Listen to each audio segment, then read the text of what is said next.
नमस्कार। देश काल में आपका स्वागत है। मैं हूं मुकेश कुमार।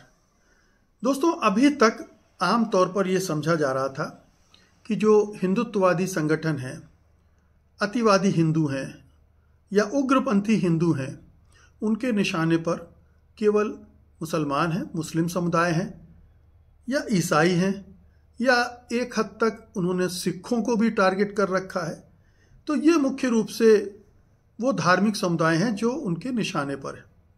किसी ने ये नहीं सोचा था कि जैन बौद्ध भी उनके टारगेट पर आ जाएंगे, लेकिन ये तो होना ही था, क्योंकि जिस तरह का हिंदुत्व का उन्माद पैदा किया गया है और लोगों में भरा गया है, वो अंततः तो सभी गैर हिंदुओं या विधर्मियों पर के खिलाफ उसको असर करना ही था, उसको अमल में लाया ही जाना था।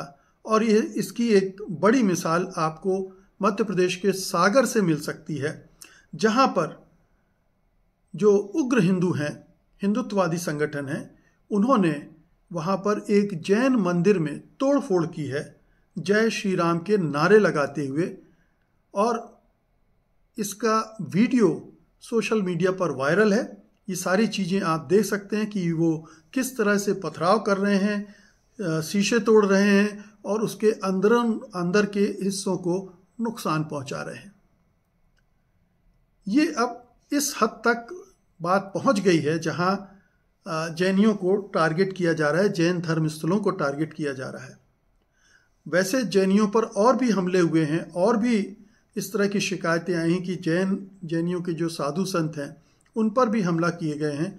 और राजस्थान वगैरह में कुछ एक संगठन है जो चुन चुन कर इस तरह के हमले करते हैं और उनका कभी कुछ बिगड़ता नहीं है।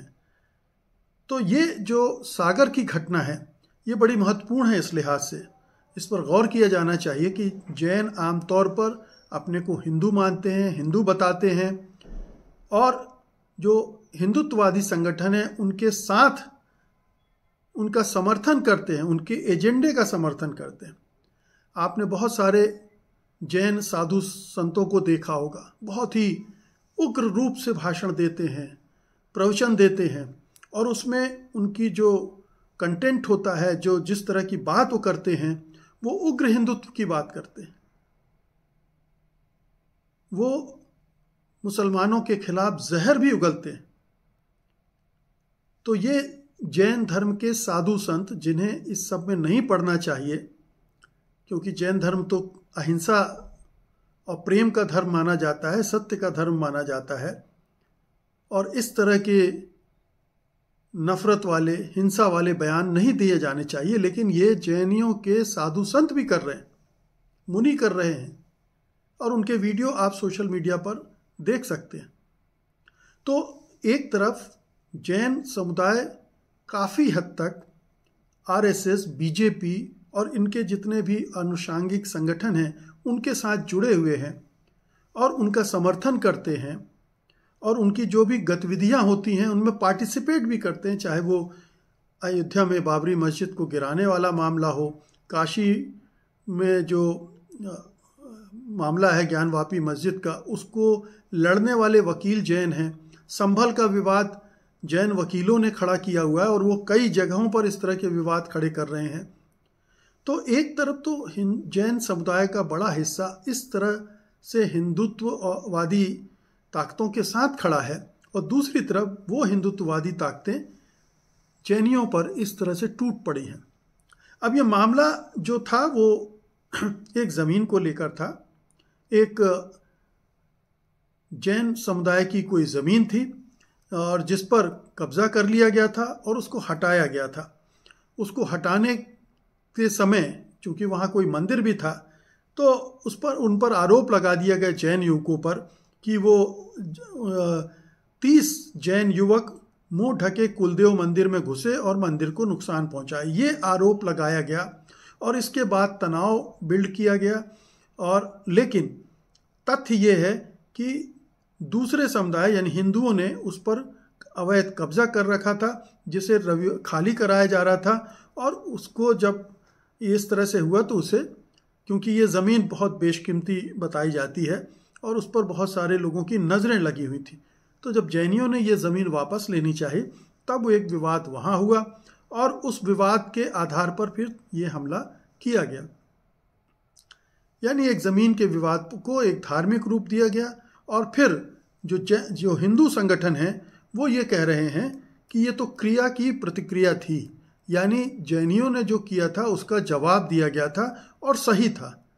अब इसे जस्टिफाई भी किया जा रहा है और ये कि जैनियों पर यह आरोप भी लगाया जा रहा है कि उन्होंने उकसाया लोगों को, इस तरह की कार्रवाई करने को जैन समाज ने उकसाया। अब ये आप समझ सकते हैं कि जो अल्पसंख्यक समुदाय है, जैनियों की संख्या ही पूरे मध्य प्रदेश में कुल मिलाकर 5.5 लाख के आसपास जैन होंगे। सागर, दमोह, इन सब जगहों पर थोड़ा जैनियों की तादाद ज़्यादा है, यहाँ पर जैनियों की गतिविधियाँ भी ज़्यादा होती हैं। लेकिन हिंदू समुदाय के मुकाबले उनकी आबादी होगी 2, 5, 10% होगी, इससे ज़्यादा की आबादी नहीं थी। तो कोई भी अल्पसंख्यक समुदाय इस तरह से हिंदू समुदाय से भिड़ने की हिम्मत नहीं कर सकता, बल्कि उनके साथ मिलकर चलने की कोशिश जैन समुदाय करता रहा है। ये बार बार की घटनाओं से जाहिर है। लेकिन अब टारगेट पर आ गए हैं। लेकिन आपको ये भी जानना चाहिए कि ये तो आपने अभी सीधे सीधे एक दूसरे पर हमले की खबरें सुनी हैं, लेकिन बहुत सारे ऐसे जैन मंदिर हैं जिनको लेकर विवाद है कि उन पर हिंदुओं ने कब्जा कर रखा है और वे उस तरह के विवाद कोर्ट तक में गए हैं, उन पर मुकदमे भी चल रहे हैं। और ये शिकायत है जैन समुदाय की कि उन्हें उनके जो पवित्र स्थल हैं, जो बड़े बड़े तीर्थ स्थल हैं जैसे गिरनार जी हैं, उन पर कब्जा है, या और भी ऐसे मंदिर हैं। और जिस तरह से हिंदू दावा करते हैं काशी, मथुरा, संभल आदि के बारे में, वैसे ही जैनियों का भी दावा है बद्रीनाथ के बारे में और बहुत सारे दक्षिण के कई मंदिर हैं उनके बारे में कि दरअसल वो उनके मंदिर हैं। यहाँ तक कि तिरुपति बालाजी के बारे में भी जैनियों का दावा है कि वो दरअसल जैन मंदिर था जिस पर कब्जा किया गया है। तो ये दावे प्रतिदावे हैं और उसको एक दूसरे से तनाव और बढ़ता है। इससे इनके निपटारे नहीं हो सकते क्योंकि ये चले आ रहे हैं। और इसका निपटारा अगर हो सकता था तो वो जो कानून 1991 में बनाया गया था धर्मस्थल का, कि 1947 के पहले वाली स्थिति को सब बरकरार रखा जाएगा। लेकिन अगर हिंदू समुदाय उसको बरकरार रखने के लिए तैयार नहीं है तो फिर अब ये नए नए विवाद खड़े हो रहे हैं और दूसरे समुदाय भी खड़े करेंगे। बौद्ध समुदाय भी किसी समय खड़ा होगा क्योंकि उसके भी बहुत सारे जो धर्म स्थल हैं उन पर कब्जा हुआ है हिंदुओं के द्वारा। ऐसे बहुत सारे प्रमाण हैं कि हिंदुओं और जैनियों के धर्म स्थलों को माफ़ कीजिएगा, जैनियों और बौद्धों के धर्म स्थलों को हिंदुओं ने तोड़ा भी, उन पर कब्जे भी किए। तो ये सिलसिला एक दूसरा चल पड़ेगा।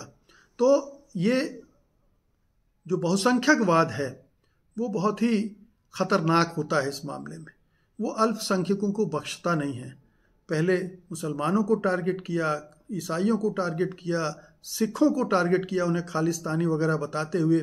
अब जैन भी उसके निशाने पर आ रहे हैं और जितने भी अल्पसंख्यक समुदाय हैं इस देश में वो धीरे धीरे आएंगे, क्योंकि ये जो बहुसंख्यकवाद है ये अंधा होता है। वो अपनी चीज़ें थोपना चाहता है, सब पर अपना कब्जा करना चाहता है और यही होते हुए हम देख रहे हैं। सागर में भी जो कुछ था वो इसी की एक झलक मात्र है। आगे चलकर हमें ऐसे बहुत सारे टकराव और हिंसा देखने को मिल सकते हैं। बहुत बहुत शुक्रिया आपका। धन्यवाद। नमस्कार।